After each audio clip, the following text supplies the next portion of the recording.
His hands were still on my hips when I whispered the wrong name. It was not my husband's name. My wedding ring pressed against the hotel mirror as he kissed down my spine, and all I could think about was how warm and wicked it felt to be wanted by someone who was not him. Guilt was in the room. It lingered in the shadows like smoke, but lust overpowered the shame. My phone was on the nightstand, screen glowing from a missed call. It was from my husband. And I silenced it, just before I gave myself to another man. Hi, everyone. Thank you for tuning in to this story. If you are new to the channel, welcome, and if you are returning but have not yet subscribed, I just want to say a big heartfelt thank you for coming back. Please hit that subscribe button. It is the fuel that powers this channel and keeps these real-life stories coming to you. Your support means everything. Also, do not forget to comment below and share your thoughts as this story unfolds. I read every single one, and your feedback makes this community stronger. Now, let me take you back to how it all began. My name is Rachel. I am 36 years old, and I live in a small, upper-middle-class neighborhood outside of Charleston, South Carolina. I have been married to my husband, Eric, for 11 years. We have 2 children, a boy and a girl, ages 8 and 5. Eric is a good man. Steady. Safe. Predictable. He brings me coffee every morning and warms my side of the bed before I come in. He makes pancakes on Saturday mornings. He does not deserve what I did to him. The man I betrayed him with was named Logan. He was everything Eric was not: edgy, bold, impulsive. Logan worked at the same gym I joined 6 months ago. I told Eric I needed a space to focus on my health again. That was only half true. What I really wanted was to feel desirable. Not just loved. Desired. Seen. Craved. Logan noticed me from the start. He called me Sunset Eyes. Said he liked how I carried pain in my shoulders. I laughed it off in the beginning. But I stopped wearing my wedding ring to workouts. That was the first quiet betrayal. A private decision that said more than I admitted at the time. One rainy Friday night, after a charity event for my daughter's school, I told Eric I was heading to a friend's house to help with a bake sale. I wore heels that Eric had not seen in months. A black wrap dress that made me feel like someone new.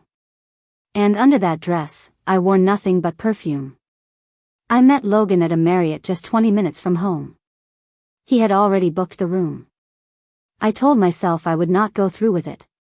That I only needed to feel the possibility. The attention. The anticipation. But when I walked into that room and saw him leaning against the window in a black t-shirt and jeans, his eyes devouring me like a starving man, I stopped thinking altogether. We kissed before I even said hello. It was not sweet. It was violent with need. He pushed me against the wall, hands exploring every inch of me like I belonged to him. His breath on my neck made my skin feel electric. His mouth moved with purpose. There was no patience between us. Only hunger. He unwrapped my dress and let it fall to the floor. Say it, he whispered as he pressed me onto the bed. I moaned his name. Over and over. Loud and without shame. But when he moved slower, when the tension softened into something intimate, I called out the wrong name. I whispered Eric. He froze. I did not notice at first, lost in the rhythm of the moment. But when I looked into his eyes, I knew he heard it. Still, he did not stop. And neither did I. When it was over, I cried in the bathroom with the shower running, pretending it was steam making my eyes red. I stared at my reflection for a long time. Lipstick smeared. Hair a mess. My body marked with fresh fingerprints. The room smelled like sweat, sex, and something I could never wash off. My phone had 3 missed calls. 2 texts. Eric. Everything okay? Kids are asking for you. Love you. I wanted to die. I wanted to vanish into that hotel wall and never come out. Instead, I wiped my eyes, reapplied my lipstick, and walked back into the room like none of it mattered. Logan was smoking by the window, shirtless and unbothered. "You are not the first married woman I have broken," he said casually. "You will not be the last." That was the moment I realized I was not special to him. I was a thrill. A notch. A fantasy fulfilled. But what I had just destroyed, that was real. My family. My peace. My self-worth. And it was only the beginning. The night I betrayed my husband changed the course of everything. Because lies, no matter how well you bury them, always find a way to rise. Especially when your heart is still calling out the wrong name. Even in someone else's bed. I woke up the next morning in my own bed, next to my husband. His arm was draped across my waist like it always had been. His breathing was soft and peaceful, completely unaware of what had happened while he tucked our children into bed the night before. I stared at the ceiling, wide-eyed, sick to my stomach, and fully awake long before the sun even dared to rise. The weight of what I had done settled into my chest like cement. Every breath felt shallow. I could still feel Logan on my skin. I had scrubbed myself raw in the shower when I got home, shampooed twice, used a lavender body wash to kill the scent of the hotel sheets, but I still felt dirty. No, worse than dirty. I felt hollow. Like I had chewed through something sacred and spat it out. Eric stirred beside me. He kissed my shoulder. "Did you sleep okay?" he whispered, half asleep, his voice warm with love. I nodded without speaking. Because if I opened my mouth, the guilt might come pouring out. The next few days were torture. Logan texted me once. No words, just a black heart and a winking face. I did not respond. I could not. Seeing his name flash across my screen made my pulse spike and my stomach twist. But even more unsettling than the guilt was something I did not expect, the ache. The craving. The desire to feel that rush again. I hated myself for it. I hated that my body still reacted to the memory of him pinning me against the wall. I hated that when Eric touched me in bed later that week, I flinched, not because he hurt me, but because he was gentle. Because it reminded me how far I had fallen from the love that used to be enough. Eric began to notice. He asked if I was stressed. Asked if I was getting sick. He cooked dinner twice that week. He never cooked unless it was Sunday breakfast. He sent flowers to my job. I stared at them on my desk and wanted to scream. One night after we put the kids to bed, he came up behind me while I was brushing my teeth. He wrapped his arms around me and pressed a kiss to the back of my neck. "I miss you," he said into my reflection. And I shattered inside. Because he had no idea he was holding a stranger. I avoided the gym for 2 weeks. I lied and said I pulled a muscle and was resting. But one Saturday afternoon, after Eric took the kids to a trampoline park, I caved. I told myself I would just walk the treadmill. That I would not even look in Logan's direction. But as soon as I walked in, I saw him. He was at the front desk, leaning over to talk to one of the receptionists. He looked up, saw me, and smirked like we shared a filthy little secret. And we did. He walked up to me like nothing had changed. "Miss me?" he asked, brushing past my shoulder. I said nothing. I just clenched my jaw and walked straight to the locker room. But he followed. He cornered me near the showers, where no one could see. "You cannot ghost me, Rachel," he whispered, his voice low and thick with amusement. "You liked it too much." I slapped him.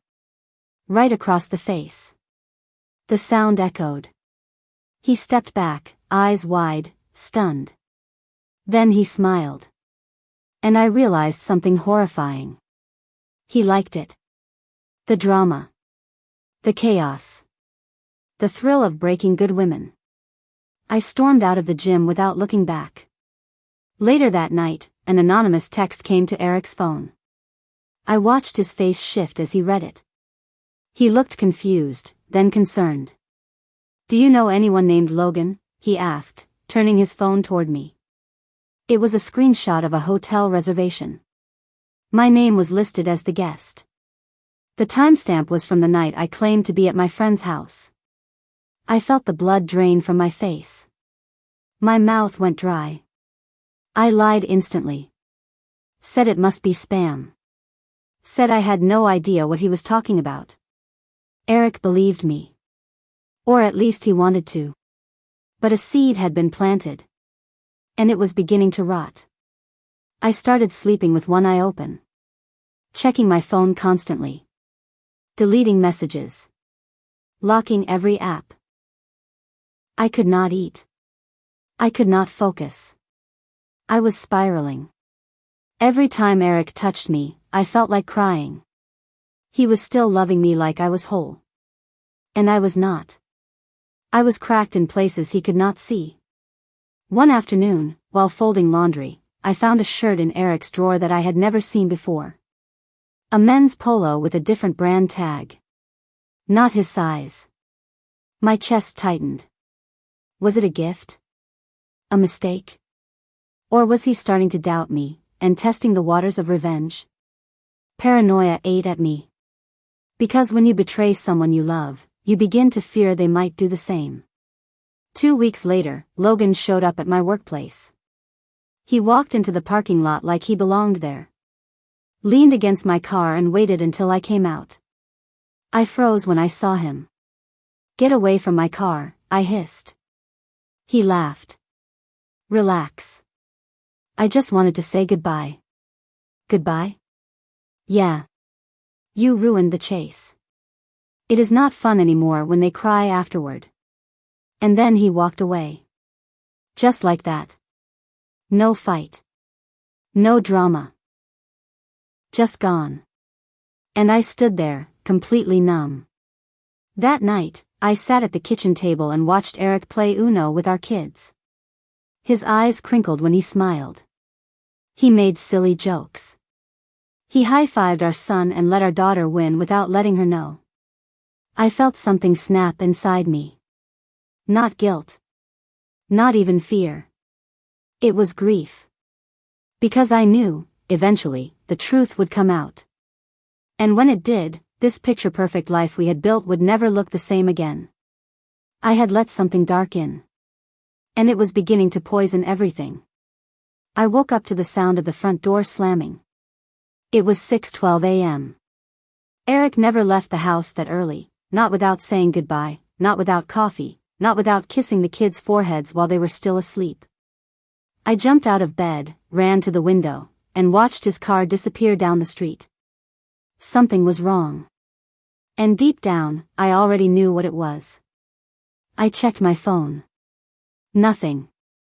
No missed calls. No messages. Just silence. The kind of silence that comes before a storm. He did not come home that night. He did not answer his phone. He did not return any of my texts. The kids asked where Daddy was, and I told them he had to work late. But even my daughter, only 5 years old, looked at me like she knew I was lying. At 2:37 a.m., the garage door opened. I rushed downstairs. He walked in holding a small overnight bag and a folder in his hand. He did not say anything. Just walked past me and placed the folder on the kitchen island. Then he finally looked up. And I have never seen his eyes look that hollow. That gone. That broken. "Do you have anything you want to tell me before I open this?" he asked. My legs nearly gave out. He did not yell. He did not throw anything. He just stood there, holding his grief like a loaded gun. I could have lied again. I could have tried to salvage whatever crumbs of denial I had left. But the truth was already there, waiting in that folder. And it was time to let it bleed. "I slept with someone else," I said, my voice barely above a whisper. I saw something inside him break. He sat down, slowly, like the weight of the moment had crushed his knees. His hands were shaking. His jaw clenched so hard I thought it might snap. "Who?" he asked. "Logan," I whispered. "The trainer? From the gym?" I nodded. His hands balled into fists, but he did not move. You told me you were with Sarah that night. You let me tuck our kids in while you were. He could not even finish the sentence. Tears filled his eyes, but he wiped them away before they could fall. I gave you everything, he said quietly. I worked so hard so you could have the life you wanted. I trusted you with my heart. With our children. With our home. I know, I said. I know, and I hate myself for it. You should. He stood up and walked away. We slept in separate rooms after that. Eric moved into the guest room. We still had breakfast together with the kids. Still played the part of the perfect suburban family. But behind every glance, every smile, every bedtime story, was the truth. And it was rotting us from the inside out. One night, after the kids went to bed, I walked into the guest room. He was sitting on the edge of the bed, holding his wedding band in his palm. I do not want a divorce, I said. He looked up. His face was pale. Hollow. Why not? Because I still love you. Because I know I messed up. Because what I did was horrible, and selfish, and disgusting, but it does not mean what we have is dead. He stared at me like I was a stranger. You killed it. I sat beside him. I know. But maybe I can fight for it. He turned his head slowly, and for the first time in days, his eyes looked alive, with rage. You think I'm going to let you cry your way back into this marriage? You think saying you are sorry is going to undo the image in my head of you with him? No. I do not expect that. But I have to try. He stood up and walked out of the room. Weeks passed. He stayed. But he was not really there. He stopped kissing me goodbye. Stopped laughing. Stopped trusting. I offered therapy. He refused. I offered to cut off every tie to Logan, to change gyms, to do anything. Still, he refused. Then one night, I walked into our bedroom and saw a suitcase on the floor. I am taking the kids to my sister's for a few days, he said. It felt like a final breath before a death. Are you coming back? I asked. He paused. I do not know. While they were gone, the house was eerily quiet. I wandered from room to room like a ghost. I found one of my son's drawings on the fridge, stick figures of me and Eric holding hands, with hearts above our heads. In the corner, he had drawn himself and his sister with giant smiles. I broke down.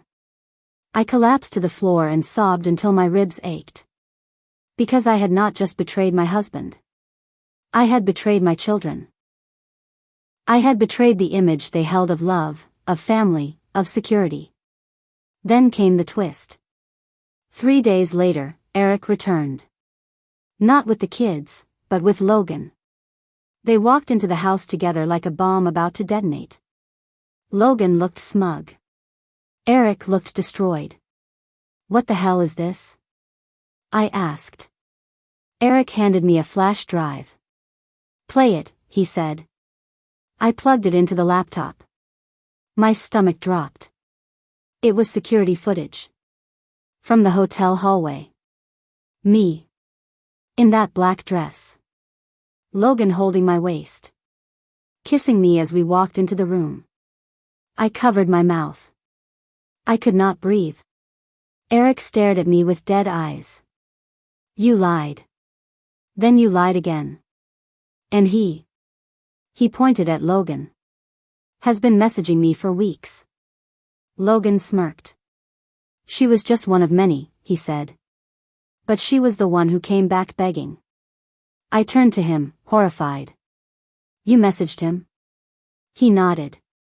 Said I had something your husband should know. He paid me to talk.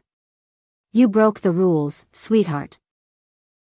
You are not supposed to enjoy it that much. Eric lunged at him, but I grabbed his arm.